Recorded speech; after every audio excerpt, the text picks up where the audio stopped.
Bonsoir tout le monde, j'espère que vous allez bien. On se retrouve aujourd'hui pour une nouvelle vidéo, un update lecture, celui de la première box que nous avons découverte ensemble. Si vous ne l'avez pas vu, je vous mets le lien de la vidéo juste ici dans le petit i. J'ai découvert plusieurs livres, plusieurs genres, plusieurs formats et j'ai pris le temps de tout lire pour aujourd'hui pouvoir vous présenter mon avis lecture sur l'ensemble de ces lectures. Il y a eu des déceptions, des coups de cœur, vraiment un peu de tout et de très belles surprises, surtout de très belles surprises. J'avais vraiment hâte de faire cette update lecture pour partager avec vous ces expériences de lecture qui ont été pour moi vraiment prenantes, surtout les 2 premiers mois de l'année qui ont été pour moi assez compliqués. Je me suis retrouvée pas mal de fois confinée dans mon lit en raison des virus qui circulent et donc ça a été pour moi une ressource de la lecture, vraiment une vraie ressource. Je commence d'ailleurs cette update avec un réel coup de cœur, à savoir le livre des créatures écrit par Abbé Maglendale aux éditions Chronica. Alors, je ne m'attendais pas du tout à un coup de cœur. Ça a été un craquage impulsif avant de commencer ce projet de tous les relire. J'ai craqué pour la couverture, très clairement. Vous n'êtes pas sans reconnaître l'escalier à Porto de la librairie Lelio. On parle de librairie, on parle du Portugal. D'ailleurs, à ce sujet, si vous projetez d'aller à Lisbonne, je vous invite à aller découvrir ma petite bulle à la une sur Instagram, sur mon compte Instagram, puisque j'ai partagé toutes mes expériences, tous les lieux auxquels je suis allée. Vous avez à chaque fois la localisation des lieux à visiter ou du moins qui, moi, ont suscité de l'intérêt. Donc, si vous souhaitez un petit peu l'organiser, vous y retrouver, bah voilà, petit partage d'expérience, n'hésitez pas à aller voir. Ici, on ne va pas tant que ça rester sur Porto. Moi qui pensais qu'on allait vraiment découvrir Porto, eh bien, on va vraiment voyager entre l'Italie, le Portugal, la Syrie et l'Écosse, notamment.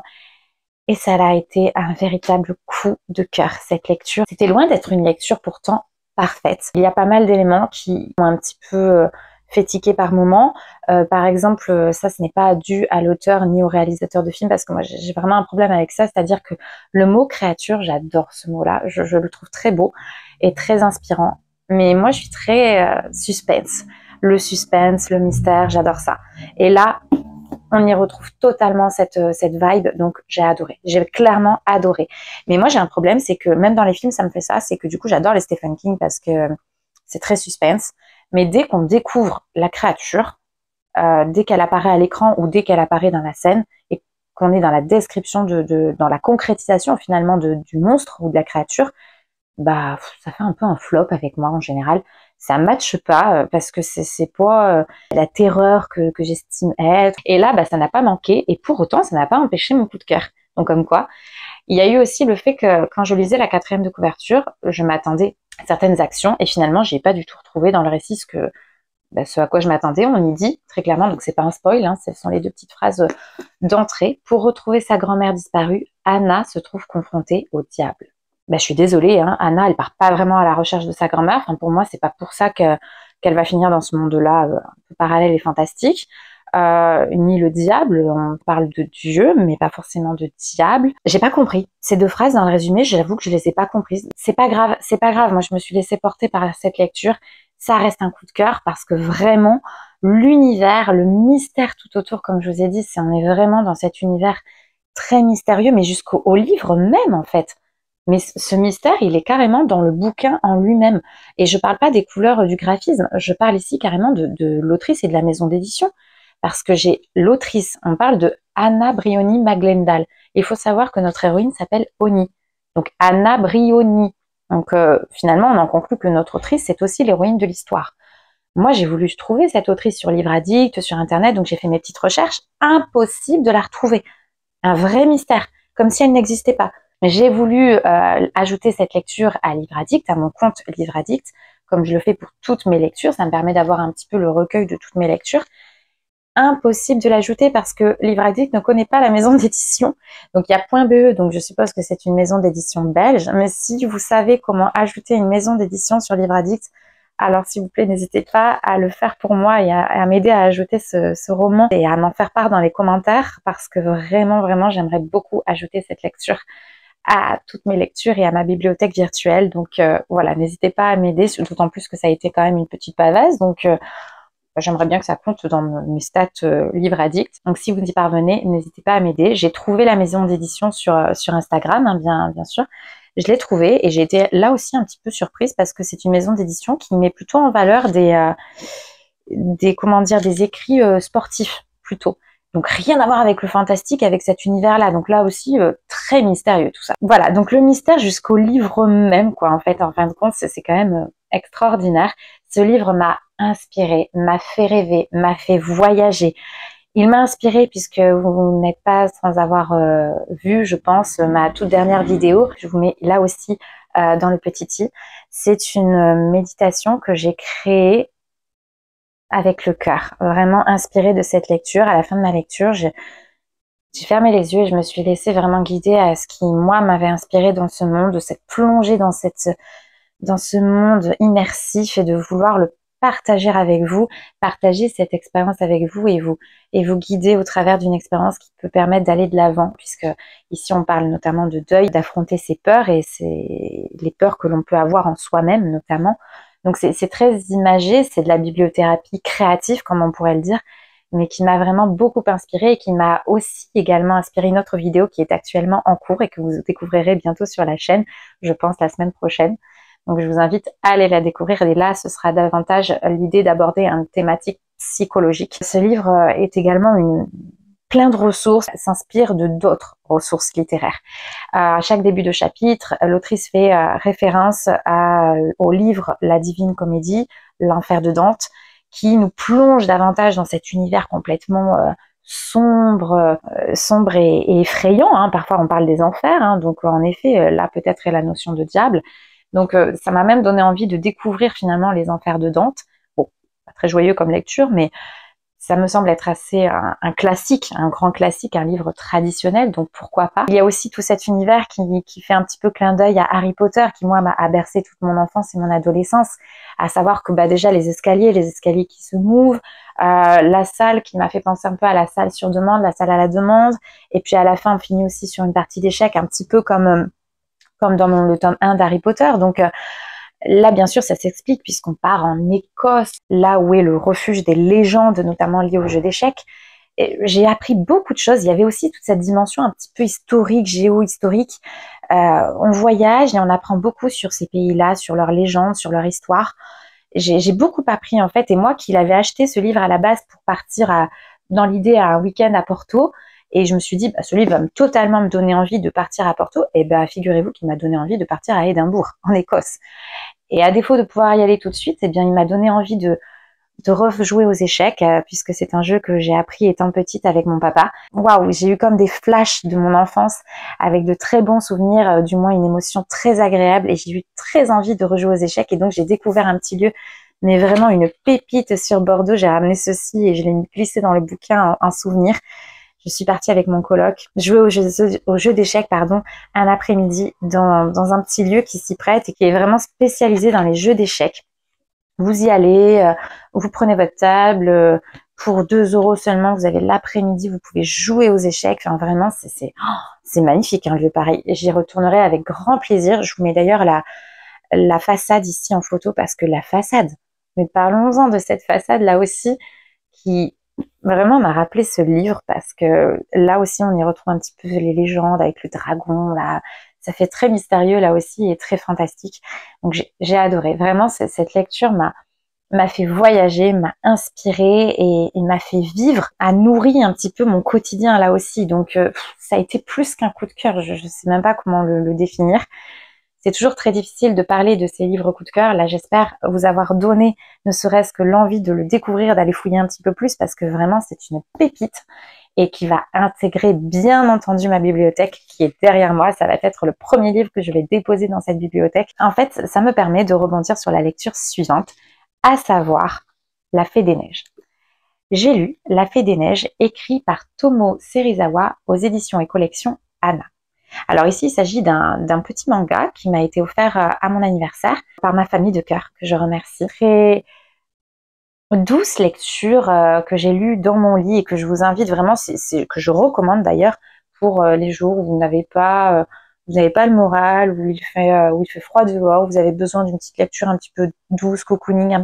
C'est un véritable petit bonbon, ce manga. Comme les dragées, vous savez, oh, j'aime pas les dragées, mais ce côté pastel, un petit peu douceur, enfin vraiment, j'ai adoré cette lecture. Ça a été un petit régal. Là aussi, on y aborde la question du deuil pour autant, donc ce n'est pas un sujet très facile à aborder. On est dans l'hiver qui symbolise pour notre personnage principal la perte, puisqu'il a malheureusement dû affronter une perte très difficile en hiver. Donc l'hiver n'est pas une connotation pour lui très agréable et pour autant, c'est dans cette saison, c'est à cette saison qu'il va découvrir l'amour. C'est un boys love, comme on l'appelle. C'est une romance entre deux jeunes hommes.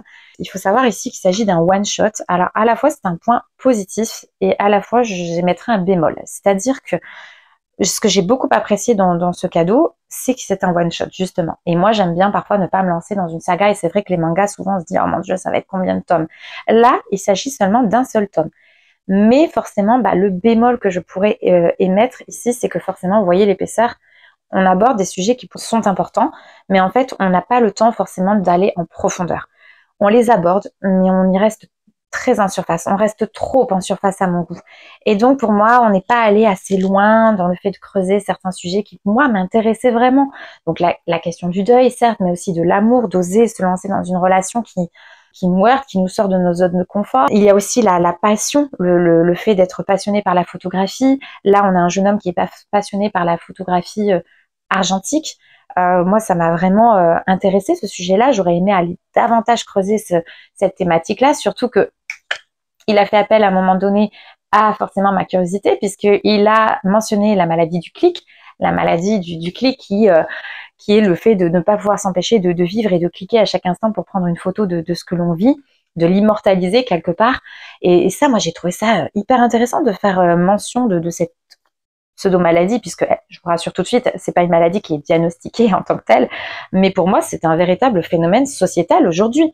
C'est-à-dire qu'il y a quelques années, on avait tendance à avoir ce cliché des cars qui s'arrêtaient avec un groupe de personnes d'origine chinoise qui sortaient de ce bus pour prendre clac, clac, clac. On voyait même pas leur visage tellement ils étaient derrière leur appareil photo en train de prendre tout ce qu'ils voyaient et de même pas savourer ce qu'ils voyaient en vrai, mais derrière leur écran, clac, clac, clac, on avait ce gros cliché. Mais excusez-moi, aujourd'hui, on est tous un peu chinois dans ce cas-là parce que on fait tous à peu près ça. C'est-à-dire que moi, quand je voyage, mais encore récemment, je peux vous le dire, à Barcelone, j'étais allée au parc Güell et ça m'avait heurté la façon dont, vous savez, au parc Güell, créé par Gaudi, inspiré en tout cas de l'architecture de Gaudi, de cet artiste, il y a la salamandre, la fameuse salamandre.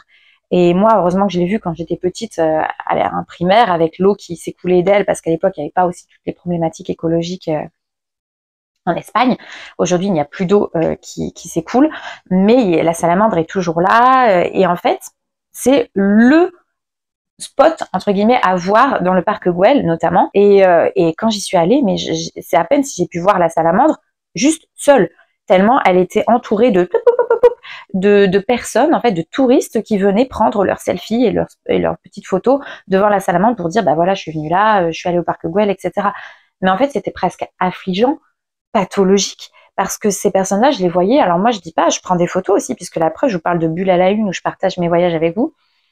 Mais déjà, c'est vrai que j'aime bien prendre les partager sur Instagram et pas faire des vidéos YouTube pour le coup de mes voyages, parce que une vidéo YouTube, c'est beaucoup plus long, c'est beaucoup plus construit et j'ai trop peur que ça m'empêche de vivre mon voyage, alors que, très honnêtement, une petite story sur Instagram, ça me prend 2 secondes et après, je peux passer 3 heures sur le site, donc pour 2 secondes de médias.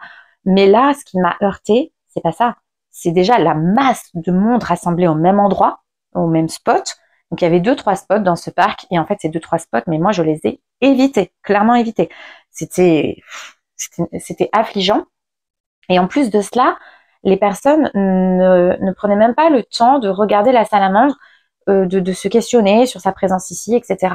C'était j'ai pris mon selfie, allez, ciao, au revoir. Je les voyais passer, je les voyais défiler et je me suis dit, mais t'as même pas regardé? T'as même pas regardé? Je sais pas, je sais pas, ça m'a questionné, ça je dois dire. Et donc même moi, je me suis remise en question. Je me suis dit, mais est-ce que toi, tu savoures au moins les endroits où tu vas? Pourquoi comme ça être derrière l'écran et je sais pas. C'est un vrai phénomène aujourd'hui sociétal qui, d'un point de vue psychologique, je fais cette petite digression psy, parce qu'en effet, ça porte vraiment question sur c'est quoi derrière qui s'y cache, c'est quoi, c'est cocher les petites cases de je suis allée à tel endroit, etc. Et je le montre sur les réseaux. Mais voilà, peut-être de prendre plus le temps de savourer les endroits où on va. Enfin bref, voilà. C'est tout ce que m'a inspiré aussi cette lecture là pour le coup. Et il y avait cette passion qu'il a pour créer des albums animaliers. Ça m'a inspiré aussi cette lecture que je rêve de découvrir et que j'ai mis sur mon livre addict, dans ma wishlist livre addict, à savoir, je vous mettrai la photo ici de la couverture, Arctic, qui est un album, me semble-t-il, animalier, réalisé par un photographe qui s'est rendu là-bas. Et mais ce blanc, ça me fait rêver, enfin vraiment ça m'inspire. Et ce livre-là m'a inspiré du coup cet autre livre.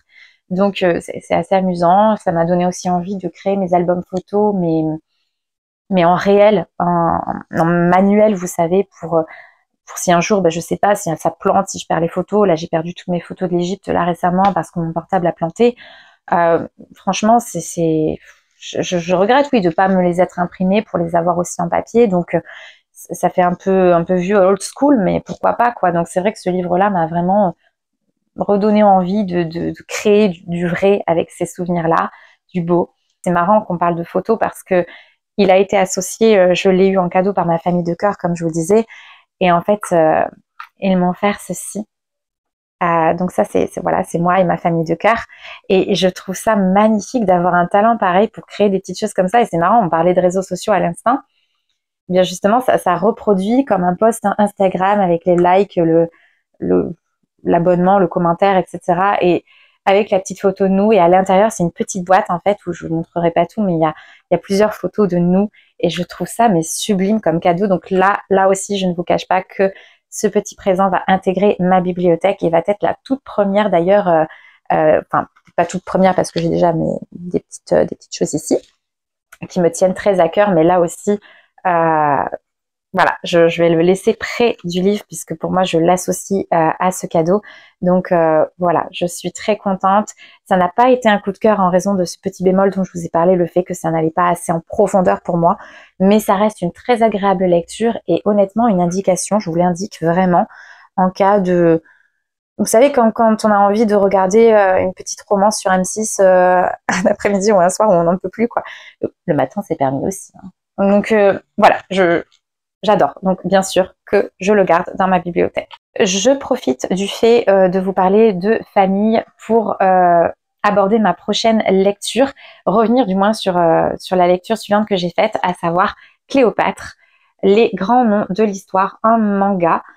C'est un manga que j'ai acheté, que c'est d'ailleurs le seul achat de ma pile à lire. Donc voilà, j'ai été quand même plutôt raisonnable. Je suis très contente de pouvoir dire que c'est le seul achat que j'ai fait depuis le lancement de ce projet unboxing. Et en fait, cet achat-là, je l'ai fait au Bassin des Lumières. J'ai passé le week-end avec mes parents, un week-end, soit dit en passant, qui a été sublime, qui me laisse un souvenir très agréable de ce début d'année. Donc là aussi, le cœur est là, en fait. Et je me suis procuré ce livre au Bassin des Lumières. Si vous vivez à Bordeaux, vous connaissez sans nul doute le Bassin des Lumières. C'est un bâtiment qui a été réhabilité, une ancienne base marine, qui est un lieu historique en fait porté et empreint d'histoire et pas forcément d'une histoire très comment dire, très agréable, hein, puisque des hommes ont laissé leur vie pour construire ce bâtiment-là. Mais aujourd'hui, plutôt que d'être un bâtiment qui a été complètement abandonné et oublié, qui aurait pu être oublié, eh bien la ville a su lui redonner vie en le réhabilitant et finalement en y créant des expositions de lumière. Et donc, il y a eu plusieurs expositions déjà depuis sa création, depuis sa réhabilitation, pardon. Et moi, j'ai déjà assisté à l'exposition Tintin, qui m'a profondément marquée. Il y a eu Van Gogh, il y a eu Dali, il y a eu d'autres expos. Et franchement, ça, à chaque fois, c'est une très belle surprise. Je suis très contente. Et là, j'ai mis même le flyer à l'intérieur du bouquin. Vous voyez, j'aime bien faire vivre mes bouquins comme ça. Et donc là, on est allé voir l'Égypte des pharaons. Et donc, comme je vous l'ai dit, moi, on me parle d'Égypte, forcément, ça me rappelle mon voyage en Égypte de l'année dernière, donc très récent. Là aussi, j'ai fait une bulle à la ligne sur mon compte Instagram. N'hésitez pas à aller la découvrir. L'année dernière, j'ai fait en fait une retraite yoga sur le Nil en Égypte, qui a été juste sublime, magnifique. En passant par l'agence Dounia Escape, je vous recommande à 100% cette agence, qui ne propose pas uniquement des séjours avec le yoga. Là, récemment, ils ont fait un séjour box. Donc, si vous êtes intéressé, n'hésitez pas à aller découvrir cette agence. Ils ont leur compte Instagram là aussi. Donc, lors de mon voyage en Égypte, j'ai beaucoup appris, notamment sur une femme qui m'a inspirée et qui m'a vraiment mis une claque, à savoir Hatshepsut, la reine Hatshepsut, qui a été la seule femme pharaon, dite pharaon et reine d'Égypte à l'époque des pharaons. Mais c'est vrai que Cléopâtre, je connais pas vraiment. Je sais qu'elle n'est pas d'origine égyptienne, mais d'origine grecque. Mais à part sa relation avec César, franchement, très honnêtement, je n'en sais pas vraiment plus. Et donc, je me suis dit, tu sais, ça va être l'occasion d'en savoir un petit peu davantage sur cette femme. Et je me suis laissée porter par ce manga, qui est plutôt bien noté sur Livre Addict, et qui en plus était référencé en manga historique adulte. Donc je me suis dit, adulte, très bien, parce que j'avais peur que ce soit un petit peu trop enfant, jeunesse. Eh bien, je me suis laissée porter par cette lecture, donc je suis très contente de l'avoir découverte. Néanmoins, c'est mon petit bémol, c'est pour ça que ça n'a pas été là aussi un coup de cœur, c'est qu'en fait, vous avez une partie, la seconde partie ici, qui vous permet en fait d'aller plus loin. Vous savez, vous avez la lecture et ici la partie quelque part, pas quelque part, c'est carrément, ça s'appelle en savoir plus. Et cette partie-là, en savoir plus, je suis désolée, pour moi, elle a fait vraiment redondance à la partie romancée, la partie fictive. J'ai retrouvé un peu les mêmes éléments et donc j'ai pas eu la sensation d'en apprendre davantage. Et j'aurais aimé finalement que l'histoire en elle-même aille jusqu'au bout, en fait, qu'on allonge plutôt l'histoire, quitte à ne pas avoir de partie en savoir plus, aller plus loin. Vous savez, ça me fait penser en fait à... C'est très scolaire à mon sens et ça me rappelle ces lectures qu'on avait au collège justement et au lycée où il y avait toute cette première partie où on découvre l'histoire et la deuxième où il y a des questions sur l'histoire pour voir si on a bien compris, etc. Je trouve ça très scolaire et du coup, j'ai pas compris la référence, à savoir que manga, oui, je suis d'accord, c'est un manga. Historique, oui, je suis d'accord, on parle de Cléopâtre, qui est quand même une figure historique importante, mais adulte, j'ai pas compris.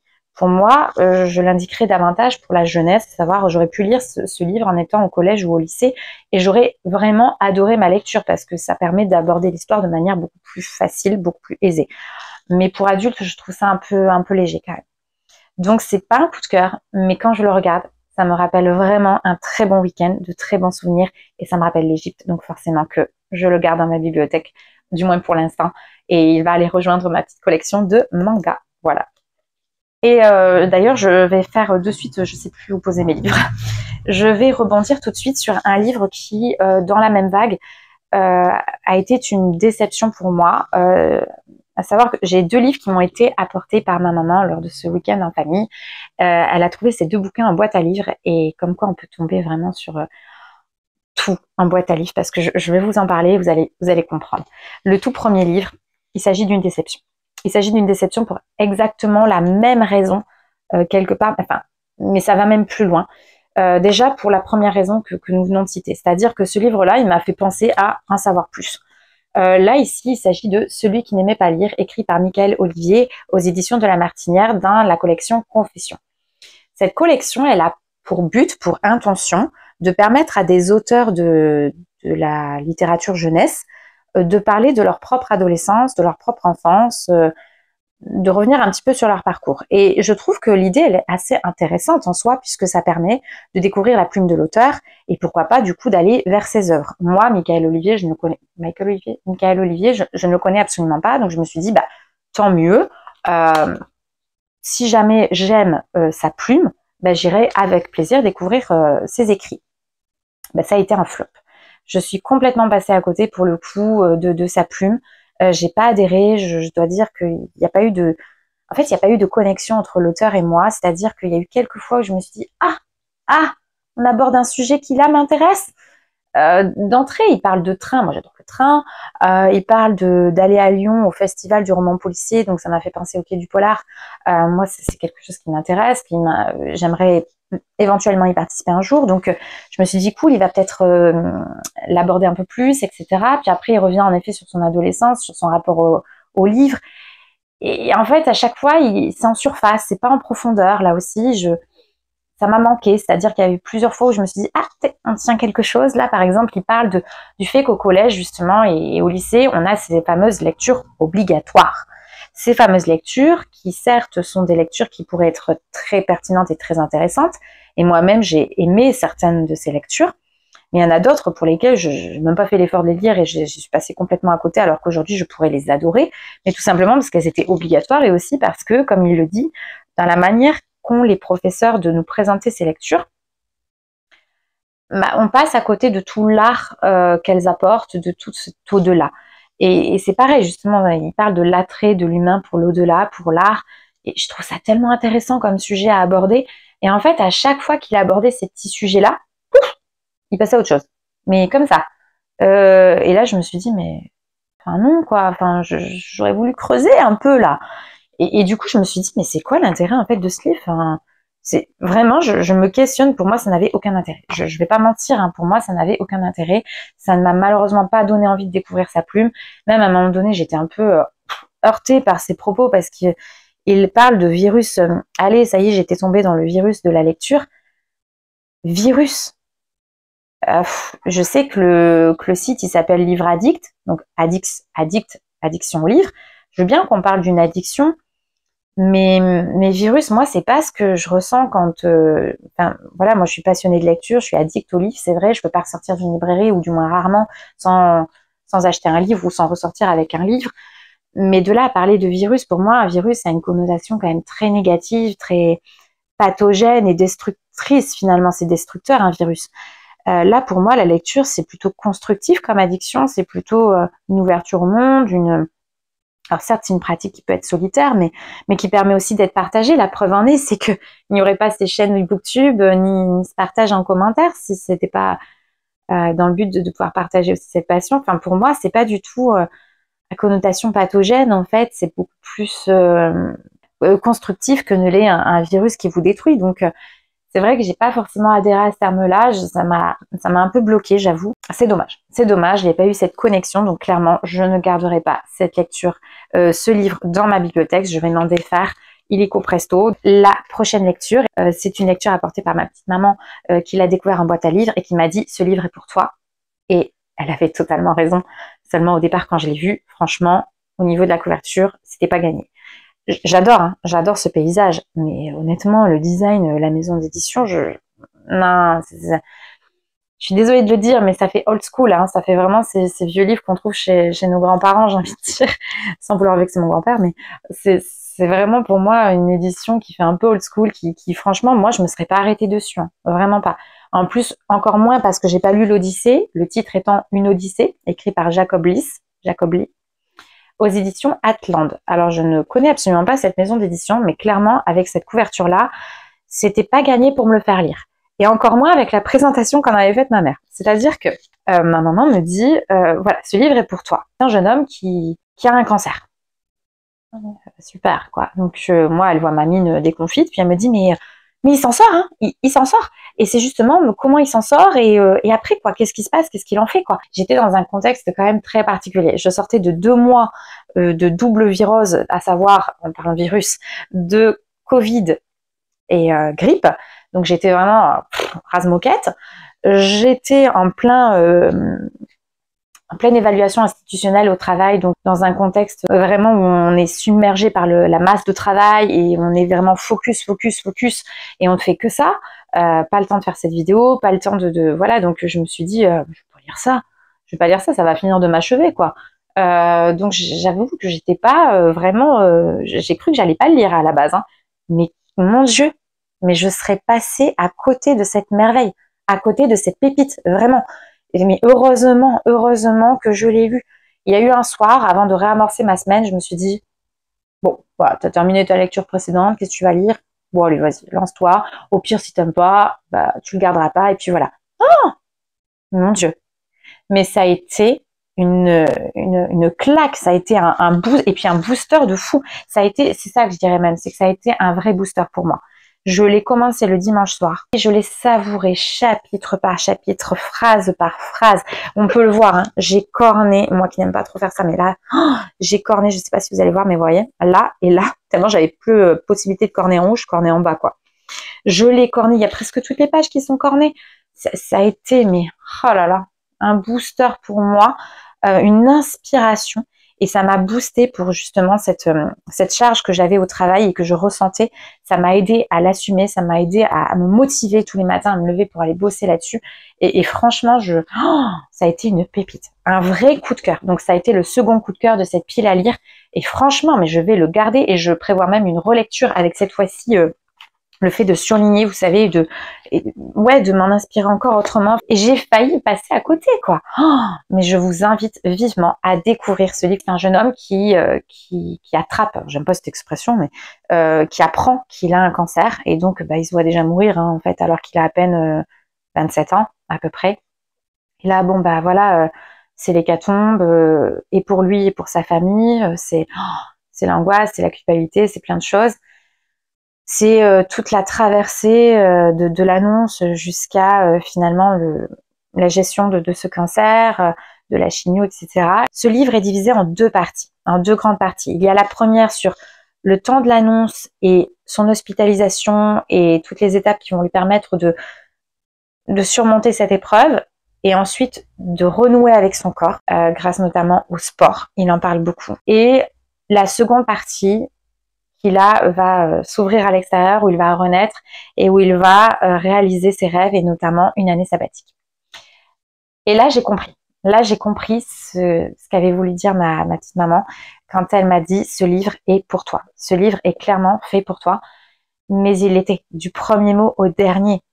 Sachant que je vous laisse découvrir ce livre, mais sachez que la citation qui à la fin est mise en avant et le livre se termine sur cette citation, mais j'en ai eu les larmes aux yeux tellement c'est la citation qui me porte depuis des années et qui me fait vibrer. Et voilà, je vous le spoilerai pas là-dessus, mais voilà, c'est tout m'a parlé puisque moi-même je projette, j'ai toujours rêvé de pouvoir faire un jour une année sabbatique, de pouvoir réaliser certains rêves que j'ai et qui peuvent pas se réaliser en 3 semaines ou en un mois, qui nécessitent de se poser pendant une année et de les réaliser.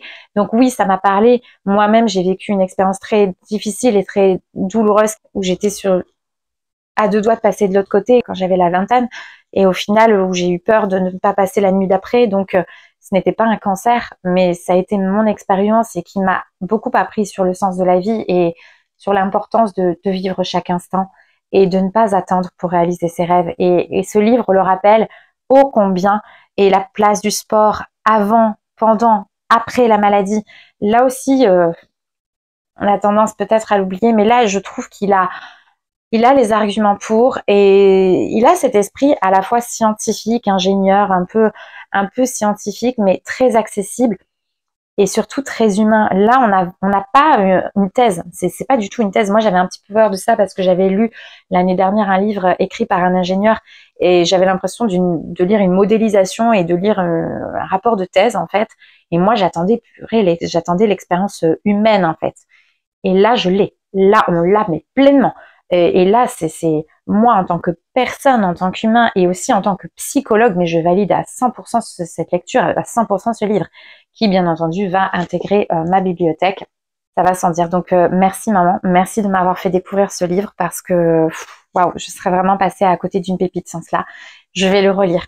Ça mérite une relecture et je vous invite vraiment à le découvrir. Puisqu'on parle d'inspiration, de personnes qui peuvent nous percuter, puisque finalement, son témoignage m'a vraiment percuté, c'est clair et net, eh bien, ça me permet de rebondir sur la prochaine lecture, à savoir Instinct, écrit par Inès, plus communément connue sous le nom d'Inoxtag, le fameux grand YouTuber. Si vous ne connaissez pas, je vous invite à aller découvrir sa chaîne et notamment le reportage qu'il a fait, Kaizen, que je vous mettrai soit le i ici si j'y arrive, soit le lien en barre d'information. Sa vidéo Kaizen, qui est un reportage sur sa montée de l'Everest, sur son ascension de l'Everest, et waouh! Alors autant le livre d'avant ça a été un booster, une inspiration et un booster de vie, autant celui-ci, la personne d'Inès pour moi a été une claque. Et m'a donné clairement envie de découvrir aussi tous ses projets, et notamment il a écrit ce livre. Et là aussi, j'ai pris une claque avec ce livre parce que moi, j'avais cru comprendre dans la chronologie des faits qu'il avait gravi, que ce jeune youtubeur de 20 ans, à peine la vingtaine, a décidé comme ça, allez hop, dans un an, je monte l'Everest. Ah oui, d'accord, ok, c'est quand même pas rien. Il s'est donné les moyens d'y parvenir. Ce reportage m'a vraiment... waouh. Regardez-le, prenez le temps parce qu'en effet il dure un moment, mais honnêtement je vous invite à le découvrir parce que là aussi si vous êtes plus visuel ou plus film que lecture, mais vraiment allez le découvrir parce que c'est vraiment une pépite là aussi ce reportage. Il est disponible sur YouTube et en fait moi j'ai eu un coup de cœur pour la personne, en fait, vraiment pour la personne qu'est Inès. On voit ce jeune homme qui qui part d'une vie complètement virtuelle, qui vit de YouTube. J'étais pas du tout intéressée par ses vidéos auparavant. Et lorsque j'ai vu son reportage, là, j'ai vu la maturation de la personne, de ce jeune homme qui a grandi grâce à cette expérience de vie, qui véhicule des messages qui sont pour moi très importants. Et donc là, j'ai eu envie de découvrir aussi son nouveau projet, et là aussi, j'ai pris une claque dans la chronologie, comme je vous disais, parce que pour moi, il avait gravi l'Everest, et ensuite, il était parti au Japon, et pour moi, était né ce manga. Pas du tout, que nenni. En fait, il a écrit et il a réalisé ce manga en collaboration avec Charles Compin et Basile Monod en même temps que sa préparation et sa montée de l'Everest. Alors là, non mais attendez, enfin, moi je me dis dans ma vie, je suis débordée à bien moins que ça, et lui, il nous fait une montée de l'Everest et hop, une publication d'un manga comme ça. Donc bon, alors certes, il sait s'entourer des bonnes personnes et il a la possibilité d'être entouré aujourd'hui des personnes qui l'ont aidé à réaliser ce projet, c'est pour ça que je les cite notamment. Mais néanmoins, il faut reconnaître que c'est un jeune homme qui est quand même plein de ressources et qui sait aussi se donner, je pense, les moyens de parvenir à réaliser ses rêves. Et ça, c'est important. Ce manga, au début, je sais pas pourquoi, dans ma tête, pour moi, c'était un one-shot, là aussi. Et en fait, pas du tout. Il y a le petit 1, là, le petit 1. Et vous croyez que je l'avais vu, celui-là? Non, pas du tout. Dans le unboxing, je crois même pas que je l'avais vu à ce moment-là. C'est quand je me suis décidée à lire, je me suis dit, mais, hein? C'est le cas de le dire. Il y aura un 2, forcément. Alors, je ne sais pas s'il s'agira d'une duologie, d'une trilogie ou d'une vraie saga. Bon, par curiosité, très clairement, je lirai la suite. Ce premier tome m'a plu. Ça a été un vrai page turner. Pour le coup, je l'ai lu en un après-midi au soleil. C'était très agréable. C'est assez intéressant le lien qu'il y a entre ces lectures parce que là aussi, on parle d'un jeune homme qui finalement est atteint d'une maladie incurable, d'un virus, le Noctus. Et le Noctus que l'on attrape après un événement traumatique. Et c'est ça que j'ai aimé pour le côté, on va dire, psychologie, c'est que c'est un virus qu'on attrape après un événement traumatique. Et donc ça, j'ai trouvé ça intéressant par rapport au Covid qu'on peut choper, voilà. Mais néanmoins, pourquoi on serait plus sensible ou non à ce moment-là d'une maladie ou pas? J'ai vraiment eu un coup de cœur pour les couleurs pour la couverture, en fait. Vraiment, cette couverture, mais parlons-en. Regardez-moi ça. Oh, oh là là. Et en fait, ce que j'ai aimé aussi, c'est que les toutes premières pages sont en couleur. Vous avez les toutes premières pages, je vais vous montrer un petit peu, mais c'est pas vraiment un spoil parce que c'est vraiment la toute première page, mais il est beau. Hein. J'ai adoré le fait que ça commence en couleur et après on va s'immerger dans du noir et blanc. Vraiment, voilà. Mais ça, j'ai bien aimé pour le coup. Une agréable surprise et puis je suis curieuse, comme je vous disais, de découvrir la suite. Donc voilà, je me laissais porter. Et honnêtement, puisqu'on parle de couleur, bah, regardez-moi ça. Couleur, c'est très arc-en-ciel pour les deux, franchement. Je trouve ça quand même assez percutant. Ça m'a fait le lien en fait avec ce côté un petit peu arc-en-ciel, multicolore, graphisme très prégnant pour le coup. J'adore cette palette de couleurs. Ici, il s'agit des dessins d'Aline Zalco. J'ai vraiment beaucoup aimé les dessins dans ce petit ouvrage. Voilà, je vous montre ici. Toc, focus. Yes. Alors ici, c'est un livre qui se porte davantage dans le genre de la poésie, s'appelle Le ciel ouvert, écrit par Nicolas Mathieu aux éditions Actes Sud. Alors, il s'agit de poésie. Donc là, désolée pour l'auteur, mais moi de base, je ne suis pas forcément attirée par la poésie. Donc c'était pas gagné d'office. Donc là, c'est pour ça que je dis désolée pour l'auteur, parce que ce n'est absolument pas la faute de l'auteur si je n'adhère pas à la poésie. Ça, c'est quelque chose voilà, qui dépend de la sensibilité de chacun. Moi, c'est vrai que c'est pas forcément, je suis plus sensible au fantastique, à la fantaisie, au fantastique de préférence. Là, pour le coup, la poésie, c'était un petit pari pour moi. Pour autant, j'en avais entendu du bien et ça m'a donné envie de le découvrir. Et pour autant, j'ai trouvé que le concept était assez original. Pourquoi? Parce que chaque paragraphe de ce livre, chaque petit paragraphe est en fait un post Instagram. L'auteur ici parle de lui ou d'un homme du moins qui en fait part de ses sentiments amoureux envers une femme au travers de son compte Instagram. Et chaque jour, un peu comme un journaling, un petit peu comme un journal mais ouvert au public, il va s'épancher, parler de ses sentiments, de ses états d'âme et de cet amour impossible sur les réseaux. Et donc il va quelque part nourrir cet amour qui est impossible et nourrir la distance qui les sépare puisqu'à la base, il a vraiment rencontré cette femme, a priori, il a vraiment eu des rapports aussi avec cette femme, mais entre ces rapports, entre leurs rendez-vous, entre guillemets, il va utiliser son compte Instagram pour quelque part avoir cette relation épistolaire, mais à une licence, hein, c'est pas du tout réciproque puisqu'on n'a pas la réponse de la principale intéressée. On ne sait même pas si réellement elle partage l'intensité de ses sentiments. Le concept est assez intéressant et d'un point de vue psychologique, je trouve que une fois qu'on a lu ce livre, il mérite relecture et ce pas de côté, ce pas de recul même, je dirais, parce qu'en effet, il y a ce sujet qui est quand même très intéressant sur le fait de se servir des réseaux sociaux et du virtuel aujourd'hui pour alimenter, entretenir une relation ou exposer ses sentiments au grand jour et au grand public en fait. Alors lui, l'auteur défend cet intérêt-là en disant que ça rappelle l'amour singulier qui est pourtant universel, un sujet universel. Alors oui, c'est vrai, on peut tous s'identifier aux sentiments dont il parle et dont il traite. Ça, c'est clair et net. Maintenant, c'est vrai que d'un point de vue psychologique, c'est très intéressant parce que à la fois, on peut comprendre que utiliser les réseaux sociaux peut alimenter et nourrir une relation à distance, peut susciter des émotions exacerbées, en fait, les émotions que l'on ressent, et donc venir ici apporter une plus-value, un côté un petit peu pimenté à la vie de tous les jours. Ça peut aussi être le reflet d'un fantasme d'être lu par les autres, par le public, mais aussi d'être lu par la personne intéressée, par la personne visée. Donc forcément, ce fantasme d'être lu et d'alimenter cet amour à distance. Mais j'ai aussi, à contrario, attention, point de vigilance sur le fait de ne pas s'enfermer à outrance dans cette relation virtuelle, au risque de ne pas s'ouvrir à d'autres relations, à d'autres possibilités qui, elles, seraient dans le monde in real life, quoi.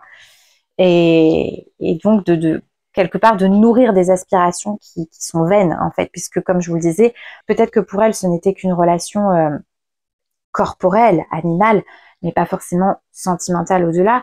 Peut-être que cet amour est réel et partagé, mais cette femme, a priori, est déjà engagée par ailleurs et ne peut se permettre d'exposer, elle, ses sentiments au grand jour de cette façon. Donc lui, il se nourrit de ça, mais quelque part, est-ce qu'il s'enferme pas aussi? Est-ce que ça en devient pas pathologique? En fait, c'est une vraie question, ça, de s'enfermer à ce point-là, de vivre que par les réseaux. On parlait de la maladie du clic tout à l'heure, bah là aussi, on a encore une fois cette digression sur le fait que c'est un vrai sujet, un phénomène sociétal, puisqu'aujourd'hui, nos réseaux sociaux viennent interférer avec nos vies privées, nos vies personnelles. Il y a énormément de gens qui exposent aujourd'hui leurs conjoints, leurs enfants, et c'est un choix, et c'est ok, du moment que c'est consenti par l'autre aussi. Maintenant, c'est vrai que le risque, c'est aussi de ne pas garder ce petit jardin secret, de s'exposer et d'avoir aussi le retour aussi des auditeurs, hein, de ceux qui nous regardent finalement, et donc de ceux qui vont juger de la relation que cet homme peut avoir avec cette femme. Donc, il faut être quand même bien blindé là aussi. À un moment donné, il dit que sans cela, en fait, cette relation qu'il avait avec cette femme n'aurait pas tenu aussi longtemps et serait morte quelque part, se serait éteinte, anémiée. Oui, certainement, mais est-ce qu'il n'aurait pas mieux valu quelque part pour se laisser aussi le champ des possibles et d'avancer, en fait, de vivre au présent et d'avancer? C'est une vraie question. Il n'y a aucun jugement de ma part vraiment dans ce commentaire-là, hein. C'est vraiment, moi, ça me permet vraiment d'aborder cette question psy plutôt avec vous, cette petite parenthèse entre guillemets de réflexion, et de se dire ouais, c'est intéressant. Moi, j'ai trouvé le concept hyper original. Donc, c'est que, voilà, je ne suis absolument pas fermée à cela. Autant la poésie n'est pas trop mon genre de prédilection, autant là, ici, grâce à Nicolas Mathieu, j'ai pu, ça n'a pas été un abandon du tout. J'ai lu cette lecture de manière très fluide. Ça a été, pas un page turner, mais j'avais pas de difficulté à y revenir. En fait, vraiment, c'est une plume plutôt accessible. Alors, il y a aussi la pagination qui fait que c'est plutôt bien aéré, vous voyez, donc ça se lit quand même très facilement. Donc, merci à la maison d'édition, mais il y a aussi la plume de l'auteur, qui est quand même ambivalente. C'est-à-dire que moi, en tant que lectrice, j'ai fait des hauts et des bas, hein. J'ai été un petit peu perturbée parce que on est à la fois dans cette tendresse, dans l'amour, dans la légèreté de la poésie quelque part, et donc ça a été ok pour moi.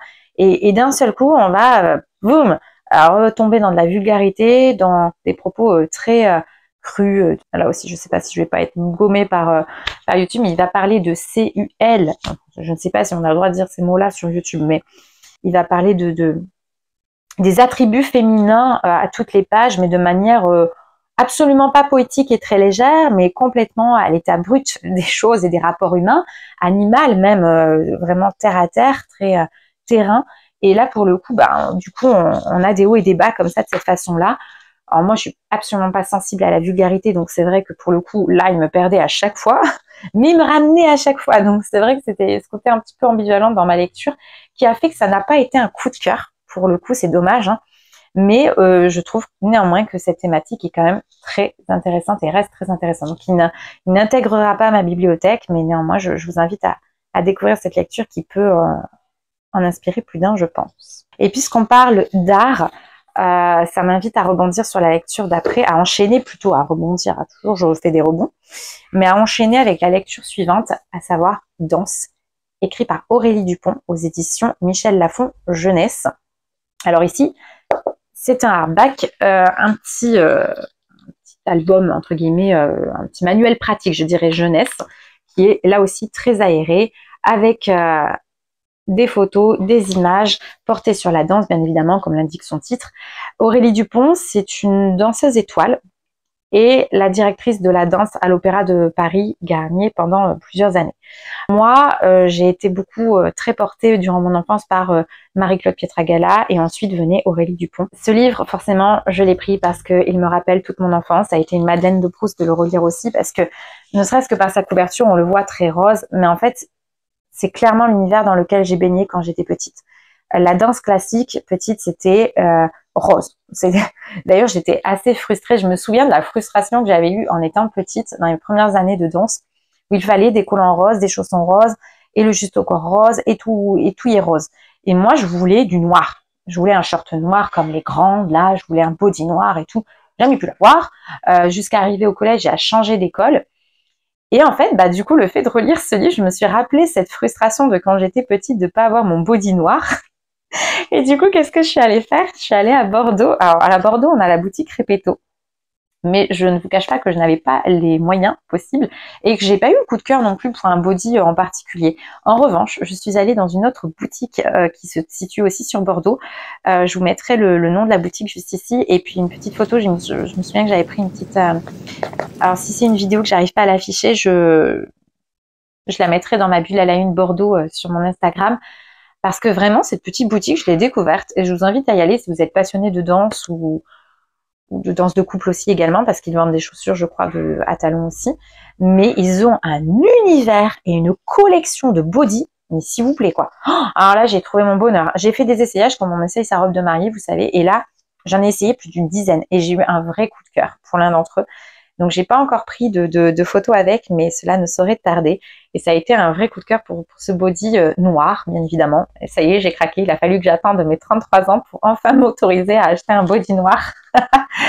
Donc, comme quoi, et c'est cette lecture qui me l'a inspirée. Donc, voilà, comme quoi je vis mes livres, hein, comme à chaque fois, vous le savez. Et là, franchement, cette lecture, là aussi, qui est dédiée, je pense, principalement aux passionnés de la danse, bien entendu, aux jeunes lecteurs, primaire, collège, je dirais, qui ont envie d'en savoir un peu plus sur cet univers de la danse et sur notamment les études à l'Opéra de Paris. Ou alors ceux et celles qui ont intégré déjà les premières années à l'École nationale de Paris. Ça évoque aussi les autres grandes écoles de danse, hein, en France notamment, mais on est quand même très centré sur Paris puisque forcément c'est là où elle a fait ses études. Elle partage vraiment son expérience, elle va partager des tips, des astuces comme comment réussir son chignon, comment pouvoir recoudre ses lacets au niveau des pointes, à quel moment se maquiller par rapport au fait de s'habiller en tenue de spectacle, etc. Comment gérer son stress.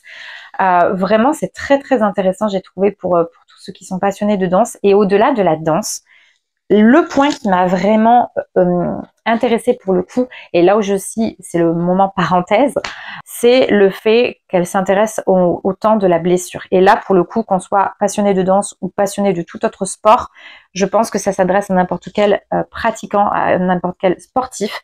Là, à un moment donné, elle évoque le fait que lorsqu'on est blessé et lorsqu'on est quelque part forcé de mettre sa pratique en stand-by et voire même de faire un stop complet, eh bien plutôt que de se laisser aller au fond de son lit, de se laisser aller à la colère, à la frustration et au désolement total en fait de cette situation qu'on ne contrôle pas et qui fait qu'on est qu'on est un petit peu handicapé quelque part par la situation et qu'on ne peut pas pratiquer comme on en a l'habitude et avec la peur associée de perdre en aptitude et en capacité et en performance, et bien plutôt que d'être dans cet état un peu dépressif, de pouvoir plutôt se saisir de cet instant-là, de cette période-là, pour permettre à son corps qui est en convalescence, en récupération, qui est en rémission, de pouvoir lui laisser déjà ce temps-là, d'être à l'écoute de son corps, de ne pas tant s'en faire sur sa pratique, parce que il faut savoir en effet qu'on a une mémoire quand même du geste. Le corps a la mémoire du geste et a la mémoire émotionnelle. Et donc, si vous êtes passionné par une pratique sportive, donc il y aura la mémoire émotionnelle déjà, et que vous avez pratiqué, c'est une pratique que vous faites quand même assez régulièrement en temps normal, vous avez la mémoire du geste. Et donc, rassurez-vous, c'est pas parce que vous allez vous arrêter à un certain temps que vous ne pourrez pas récupérer dans vos capacités lorsque vous allez reprendre. Il va falloir reprendre bien entendu en douceur, mais si vous respectez votre corps saura vous le rendre. Alors certes, si vous avez une grosse blessure et que vous avez un handicap, forcément, il faudra peut-être revoir votre pratique autrement. Mais ça ne veut pas dire ne pas réussir. Ça veut dire réussir autrement. S'adapter. De s'offrir ce temps-là, votre corps saura vous le rendre, mais de profiter de ce temps-là pour finalement investir ce temps autrement.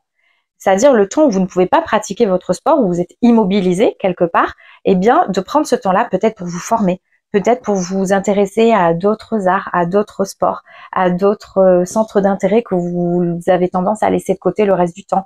Peut-être justement à vous investir par ailleurs, à vous former comme je vous disais, parce que parfois on pratique, et puis on se dit à plus tard la formation pour tel, et bien là c'est le moment de vous intéresser, à regarder des vidéos sur le sujet pour progresser, etc. Voilà, de vous nourrir autrement. Et c'est ça que j'ai trouvé très intéressant dans ce livre-là, et peut-être que ce passage m'a marqué parce que moi-même je l'ai expérimenté récemment. Vous le savez, en tant que professeur de yoga et passionnée par la pratique du yoga, moi je pratique très régulièrement, je pratique plusieurs fois par semaine, voire tous les jours. Et il y a peu, comme je vous disais, lorsque j'ai eu cette double virose en janvier-février, eh bien le cardiologue que j'ai vu pour les séquelles que j'ai eues, il m'a dit mot pour mot qu'il fallait que je lève le pied, quoi.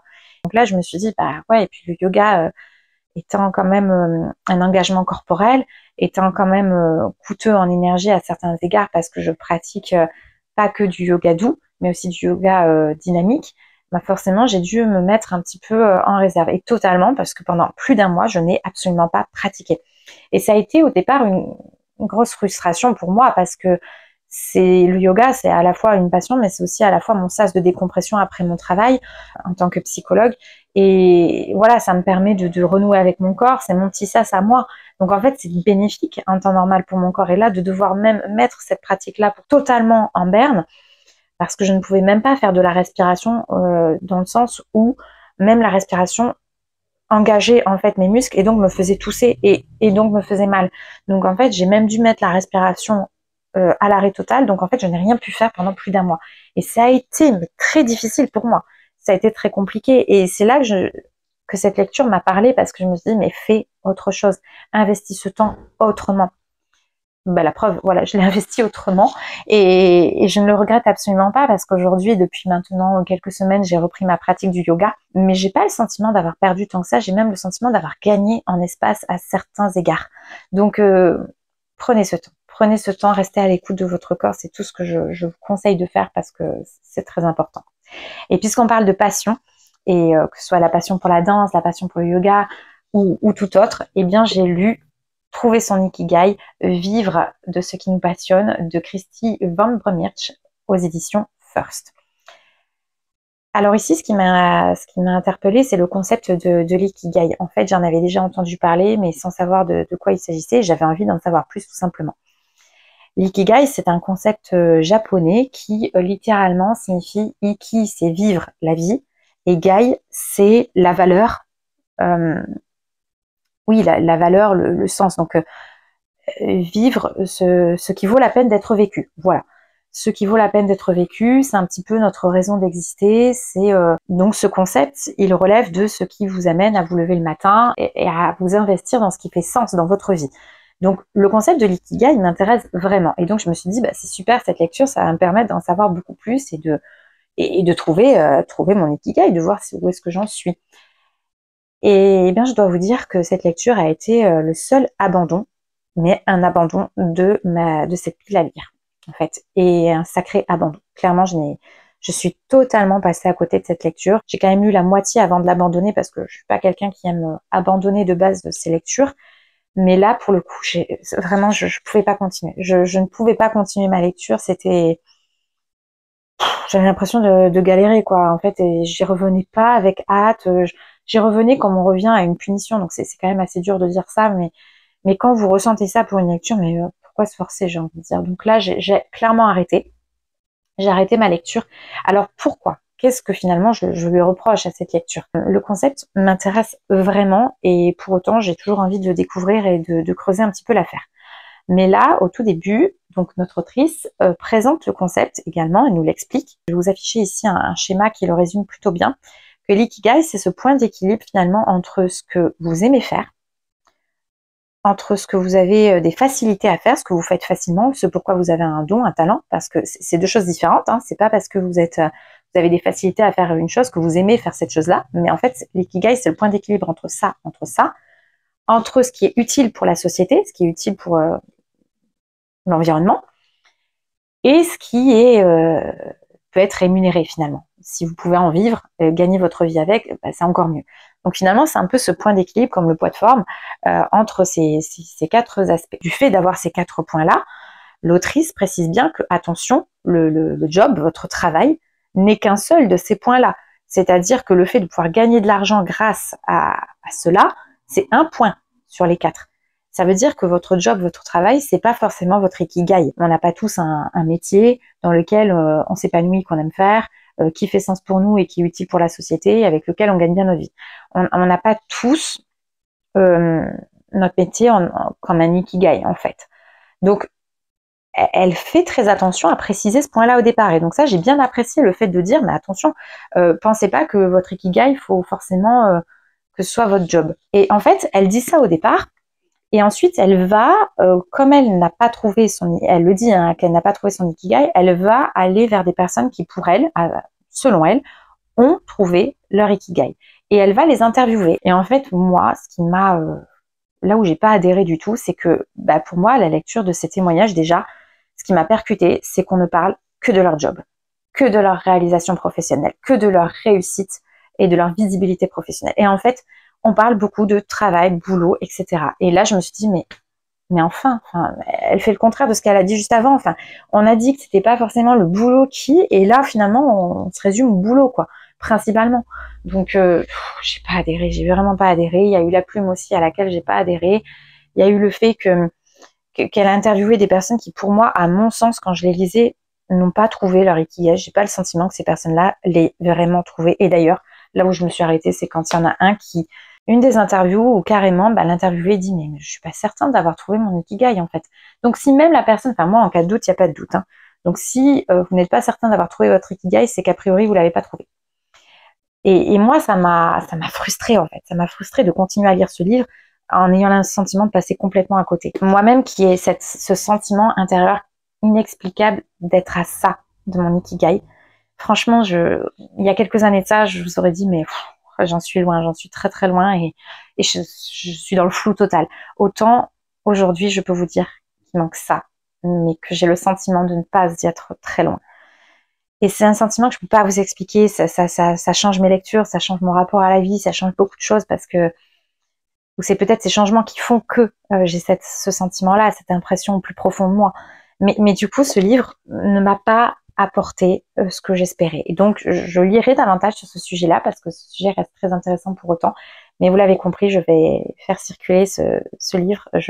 Voilà, il n'intégrera pas ma bibliothèque et je vais le revendre probablement. Et la morale étant dans l'histoire de ne pas forcément craquer pour des achats compulsifs parce que à la base j'étais pas allée à la librairie Mola à l'époque pour acheter ce livre. J'y étais allée pour celui-ci, à savoir Un rien peut tout changer de James Clear aux éditions Larousse. Alors, dans la version originale, c'est un livre qui est extrêmement connu, dont vous avez sûrement entendu parler sur la toile Booktube, puisqu'il s'agit de Atomic Habits.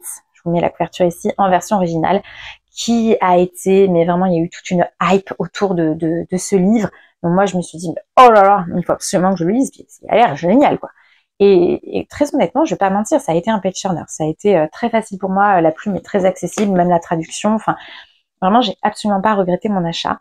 Je me suis même tâtée au tout début du bouquin à l'acheter directement dans sa version originale pour le lire en anglais et avoir réellement les expressions de James Clear dans sa langue natale. Mais finalement, j'ai lu en français et très clairement, je ne le relirai probablement pas. Donc, ça n'a pas été un coup de cœur. Ça a été une très bonne lecture. Ça a été très agréable. Il y a 2-3 éléments que j'ai retenus de ce livre et de cette lecture. Il y a eu 2-3 éléments dont je vais vous faire part, hein, bien sûr, mais qui m'ont vraiment intéressée et interpellée, mais ça n'a pas été pour autant un coup de cœur et ça n'a pas été non plus la révélation pour moi de l'année. Ça a été, il n'empêche, une très bonne lecture. Moi, au départ, j'étais comme d'autres lecteurs interpellée par le titre en anglais. Pour moi, Atomic Habits, j'ai cru qu'on parlait d'un changement, mais pouf, spectaculaire, atomique, quoi. Vraiment le truc percutant, quoi. Mais en fait, non.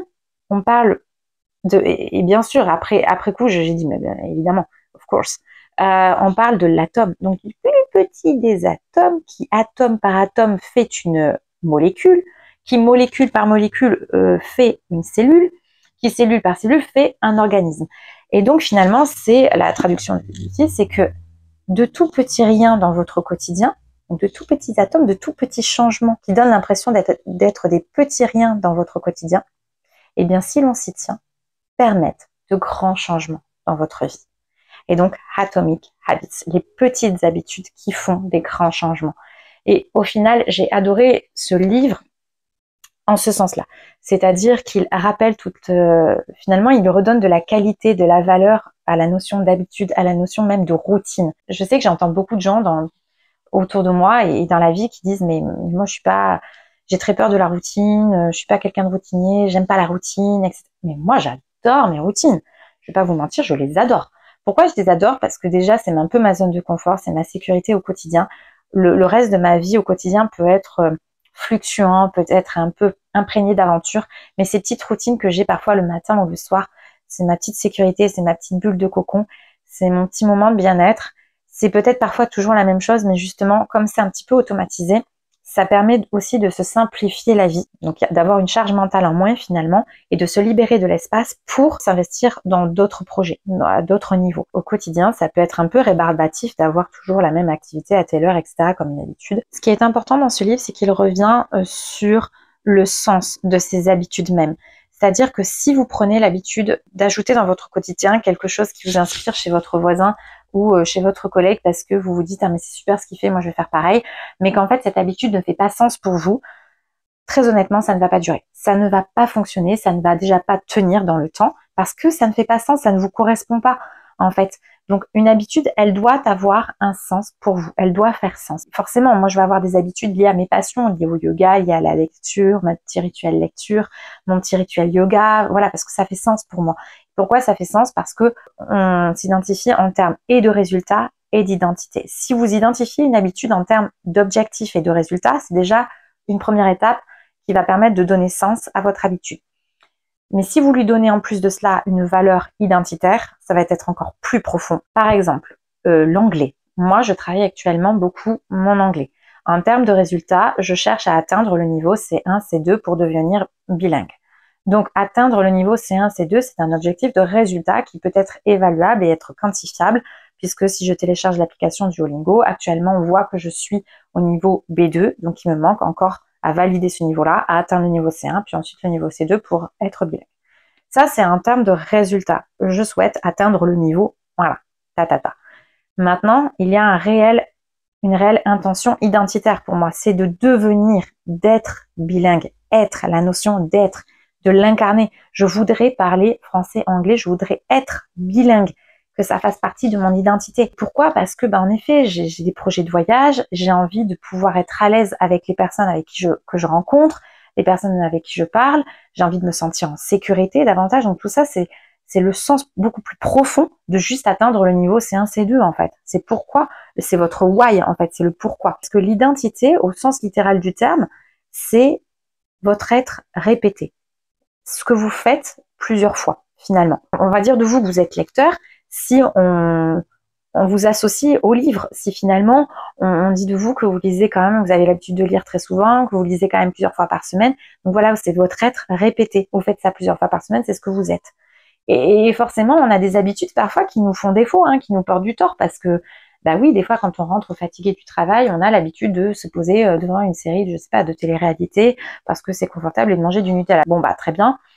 Seulement, bah, c'est une habitude qui est facile, qui va vous apporter de la dopamine très vite, mais en fait, qui à long terme, dans votre identité, ça va pas être super bon parce qu'elle va vous apporter des problèmes de santé. Le Nutella tous les jours, c'est pas tout indiqué. C'est à long terme, en fait, qu'on en paye les frais. Et c'est un peu ça l'idée. Lui, il prend l'exemple parfois de la cigarette. Je crois me souvenir qu'il prenait cet exemple-là de la cigarette qui sur le moment va vous calmer, vous rassurer d'un moment qui a été stressant.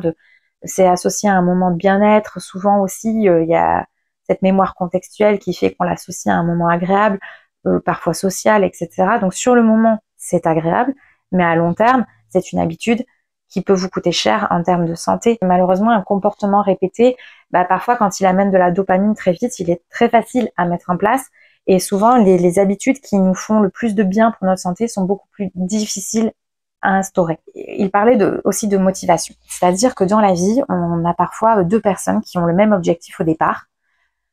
Mais quelle est la différence finalement entre ceux qui y parviennent et ceux qui n'y parviennent pas? Eh bien, c'est le fait que ceux qui y parviennent, la grande différence, c'est qu'ils vont s'y mettre sans attendre la motivation. Et ils vont finalement, quelque part, trouver du plaisir ou du sens à revenir tous les jours, porter des poids, si on fait de la muscu par exemple, pendant plusieurs heures, y revenir, comme moi je reviens sur mon tapis tous les jours et que je pratique. J'ai pas forcément la motivation de faire du yoga tous les jours. Quand je rentre, parfois je suis fatiguée comme tout le monde, j'ai pas envie forcément de demander à mon corps encore plus de choses. Mais en fait, je le fais, je me mets sur mon tapis, parfois je commence par une simple méditation, je ferme les yeux, et le fait d'être sur mon tapis, je fais ça avec mon bras parce que je suis assise sur mon tapis là à l'heure actuelle, bah, il y a la mémoire contextuelle là aussi, et mon corps commence à se mettre dans l'ambiance et en fait à commencer à demander la pratique. Et là, on commence par des petits gestes et on commence et on y va et on y va. Et c'est comme ça que ça vient. Mais il faut pas croire que parce que je fais quelque chose tous les jours, j'ai la motivation tous les jours. On parlait de l'anglais tout à l'heure. Vous prenez deux personnes qui téléchargent l'application Duolingo. Elles partent toutes les deux du niveau A0. Il fut un temps où j'étais vraiment au niveau A0 pendant très très longtemps. Je suis arrivée en master de psychologie vraiment... c'est le mémoire qui m'a débloqué puisque toutes les études sont faites en anglais, en psychologie, donc j'ai été obligée de commencer à lire en anglais. Mais avant d'y être obligée, clairement c'était ma bête noire l'anglais et j'étais nulle de chez nulle. C'était ma vie, j'étais une bille. Donc vous prenez deux personnes qui commencent au niveau A0, qui téléchargent l'application Duolingo, donc le même moyen. Moi, si je vais pratiquer Duolingo une fois toutes les 2 semaines ou une fois par semaine, bah forcément je vais avancer, mais je vais probablement avancer et progresser moins vite que la personne à côté de moi qui en fait plusieurs fois par semaine, voire tous les jours, et qui pratique. Et donc, 2 ans plus tard, bah forcément, il y a celle qui aura réussi à atteindre, ma collègue, mon amie, qui aura réussi à atteindre le niveau C1, alors que moi, je serais toujours en train de me traîner au niveau A2 et à galérer à accéder au niveau B1 parce que je ne l'ai pas instauré en tant qu'habitude. Il n'y a pas cette régularité. Et donc, régularité, rigueur aussi. Ça amène forcément de la rigueur hein, de tenir ses habitudes, mais pas forcément de la motivation. La motivation, il faut savoir que c'est quelque chose de fluctuant. On n'est pas motivé tous les jours. La motivation, elle peut venir en faisant, c'est-à-dire que parfois je commence à pratiquer, la motivation, elle vient au fur et à mesure. Parfois, elle n'est pas là et c'est comme ça. Parfois, il y a d'autres bénéfices, il y a juste le bien-être, la fierté d'avoir réalisé ce qu'on avait envie de réaliser. Donc, voilà. Ça, c'était un point qui m'a marqué dans ce bouquin. Et il y a aussi une autre chose. Et là, vraiment, je vous ai même noté la citation parce que je vais vous la lire telle quelle. Quand vous ne pouvez pas réussir en étant meilleur, vous pouvez réussir en étant différent. C'est vrai qu'avec les réseaux sociaux, on va pas se mentir, on se compare quand même énormément. Et moi, la première, hein, il y a des phases où je me dis, mais c'est mieux ce que tu fais. Je prends l'exemple des réseaux sociaux parce que c'est parfois le plus flagrant, mais même lorsqu'on n'est pas dessus, on peut se comparer à ses collègues, à ses amis, à son entourage et se dévaloriser très facilement. Et quand on est, je sais pas, dans un même domaine avec une autre personne, de se comparer à cette autre personne et de se dire, oh là là, mais elle est tellement plus forte que moi. Elle réussit, cette personne-là, en faisant ça et parce que ça lui correspond probablement. C'est pour ça qu'elle réussit. Mais vous, nous pouvons aussi réussir non pas en étant plus forte, parce qu'il y aura toujours plus fort que nous finalement, mais en étant différent. Finalement, c'est quelle est votre patte à vous, quelle est votre identité propre, qu'est-ce qui vous distingue, vous, de cette autre personne? Qu'est-ce qui fait votre unicité, votre authenticité? Moi, je sais que clairement, le fait d'être psychologue et professeur de yoga, voilà, c'est ma double casquette qui m'inspire. Il y a aussi ma passion pour la lecture qui vient s'entremêler. Mais autour de moi, oui, les personnes qui ont réussi, c'est pas forcément, si elles réussissent, c'est parce qu'elles font ce qui fait sens pour elles. Leur ikigai, c'est ça, c'est de vivre de ce que l'on aime faire aussi. On parlait tout à l'heure de l'ikigai et moi je trouvais en fait que ouais, ce livre sur l'ikigai, parfois on se complexifie tellement la vie. Peut-être que l'ikigai, je suis pas une experte du concept, donc voilà, en attente d'en savoir plus à ce sujet.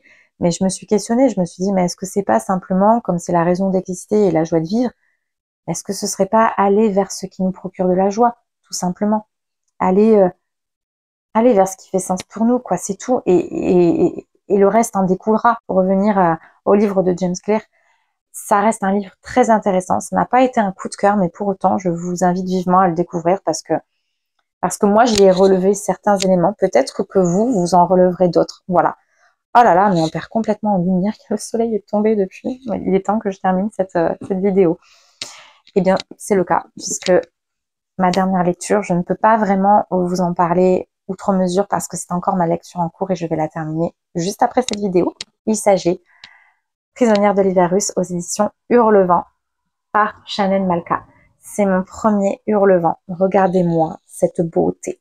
Regardez-moi cette beauté. J'espère que vous n'allez pas me voir un pixel. J'ai l'impression d'un seul coup que parce qu'on a perdu en luminosité, ça pixelise. C'est bizarre cette affaire. Bon, je sais pas. On verra bien. Excusez-moi si la qualité en tout cas n'y est plus. Ça fait déjà 1h30. Oh là là, je vais pleurer lorsque je vais faire le montage de cette vidéo. Ça a été un cadeau de Noël de mes parents. Et vraiment que je remercie parce que vous voyez, il me reste plus qu'une petite centaine de pages à lire. En plus, j'ai eu le droit au livre avec son petit marque-page assorti. Et ça, c'est un plaisir de pouvoir lire avec le marque-page assorti. Ça, c'est un plaisir de lecteur. Il me reste plus qu'une centaine de pages. On y parle de la famille des Romanov en Russie. On y suit une comtesse anglaise qui part de l'Angleterre, qui prend le bateau et qui découvre les coulisses de la famille impériale avant, pendant et probablement après la guerre. Pour l'instant, je peux vous dire que j'adore cette lecture et que je pense qu'il s'agit d'un coup de cœur, réellement d'un coup de cœur. Moi, c'est vrai que j'ai aucune culture au niveau de la Russie, à part le célèbre film dessin animé Anastasia, qui a été un coup de cœur quand j'étais petite. Et là, ici, on y a quand même pas mal de clins d'œil. Je ne sais pas si ce sont des clins d'œil ou si c'est simplement le fait que c'est la culture russe qui fait qu'on y retrouve les mêmes éléments, forcément. Mais voilà, j'adore. J'adore, ça m'a clairement donné envie de découvrir la Russie. Alors, étant donné le contexte actuel, je vous avoue que je ne m'y engagerai pas pour le moment, mais j'avoue que ce pays doit être magnifique et j'espère un jour pouvoir le découvrir en toute sérénité et voilà, et pacificité, j'ai envie de dire. Un sublime ouvrage à la fois historique, saga un peu familiale, on suit aussi cette famille des Romanov, l'impact aussi comment dire, l'emprise même du célèbre personnage de Raspoutine aussi. Donc là, forcément, moi, je suis aux prises avec cette lecture, sous l'emprise de cette lecture moi-même, et j'ai hâte de vous en dire davantage. Je pense que je vous ferai un avis beaucoup plus élaboré dans mon prochain update lecture, très prochainement. Voilà, j'ai très hâte. Donc sur ce, je vais aller terminer ma lecture, peut-être manger d'abord, et terminer cette lecture par la suite. Je vous remercie d'avoir écouté cette vidéo jusqu'au bout. Si vous êtes toujours là, n'hésitez pas à me mettre votre commentaire et peut-être si vous aviez lu l'un de ces livres, de partager avec moi votre avis sur cette lecture. Il peut être différent, il n'y a aucun souci là-dessus. On n'est pas obligé de partager les mêmes avis et c'est ok pour moi. Hein. C'est tout l'intérêt aussi de cette chaîne, c'est de pouvoir discuter entre nous. N'hésitez pas à me contacter vraiment, à partager aussi peut-être la lecture qui vous a donné envie suite à cet update, celle qui vous inspire le plus. Et sur ce, il me reste à vous souhaiter une très agréable soirée, un très bon week-end si on est encore dans les week-ends du mois de mai. Enfin, il y aura encore le pont de la fin du mois. Mais en tout cas, je vous souhaite un très agréable mois de mai et je vous dis à très bientôt. Ciao!